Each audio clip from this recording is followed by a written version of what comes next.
This city is known as the Athens of South America.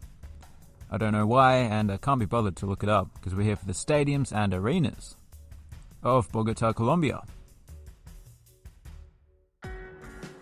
We start off with Coliseo El Salitre, which is not the largest arena in the city, but it is the largest sports-specific one. It hosts all sorts of sports. The main tenant is a basketball team called the Pirates of Bogota. Just a reminder that this city is situated about 2.5 kilometers high in the Andes Mountains and about 350 kilometers from the sea. So rather than ships filled with treasure, I assume these pirates plunder copyrighted material. Anyway, as for the arena, it is kinda nice. I like how the seating bowl follows the angular shape of the building itself, and the seats are all directed towards the center of the court. Even the center hung video board has the same sort of thing going on. Estadio Metropolitano de Techo is a very unusual stadium.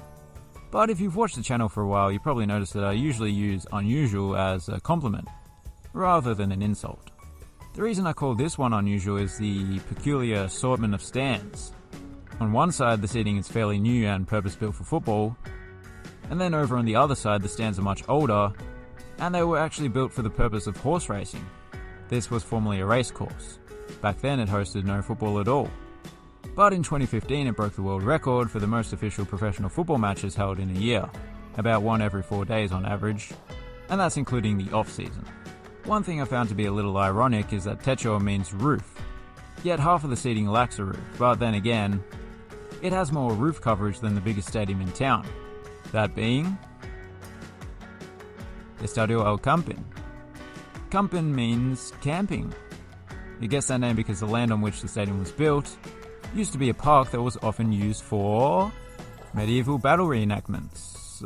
Camping. It's home to the two biggest clubs in the city, one of which is called Millonarios, meaning millionaires. See, when you give yourself such a boastful name like Millionaires, it's only going to lead to people making fun of the fact that the club went bankrupt in 2011. But that did lead to it being purchased by a group of several thousand fans, so that's good. The club should be owned by the supporters in my humble... Oh wait, they sold it to a billionaire 2 years later, never mind. Not having any significant roof does have one benefit, that being that those sitting higher up in the stands get a view of both the city skyline and the mountains. You could describe it as a $1 million view. I know that the view of the field is what really matters, but a bit of added scenery is always a plus. Nearby is Movistar Arena, which is one of several Movistar arenas on the continent. There's an entire network of them, which is fitting given that Movistar is a telecommunications network. This one was built on the side of an arena that was also named El Campin. It's a venue that was primarily designed for shows rather than sport. But the layout, which consists of a symmetrical double or triple tiered seating bowl, makes for a versatile venue, so it still does a good job during the only sport it hosts regularly, that being tennis. You could say it serves the purpose well, without fault, and without causing a racket. There's no other way you could spin it. Let us move on.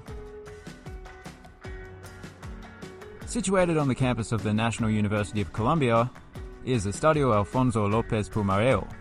Geez, 1938 was a big year for sports lovers in this city. Both El Campin and this ground opened then. They are the two largest stadiums in the city. Over the years, this ground has been used as a temporary home for several clubs for different reasons. I think they were just practical reasons that certainly weren't won over by the stadium's beauty, because it has a look that only a mother could love. The disused running track is particularly unsightly, and the stadium as a whole is not all that well equipped.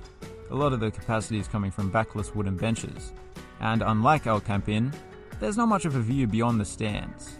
However, at least it's not on fire. Now for some honourable mentions. Velodromo Luis Carlos Galán is an outdoor velodrome, as you probably guessed. It's pretty cool, in fact I'd go as far as saying it's the best outdoor velodrome in the neighbourhood. Palacio de los Deportes is an alternative home of the Pirates of Bogotá, as well as a couple of other teams. It can hold around 3,000 for basketball or tennis. It's hosted Davis Cup matches in the past. So there you have it. As for my favourite, it's got to be El Campin. Obviously Movistar Arena is more technologically advanced. but this place is more impressive in every other way. Thanks for watching, have a good one.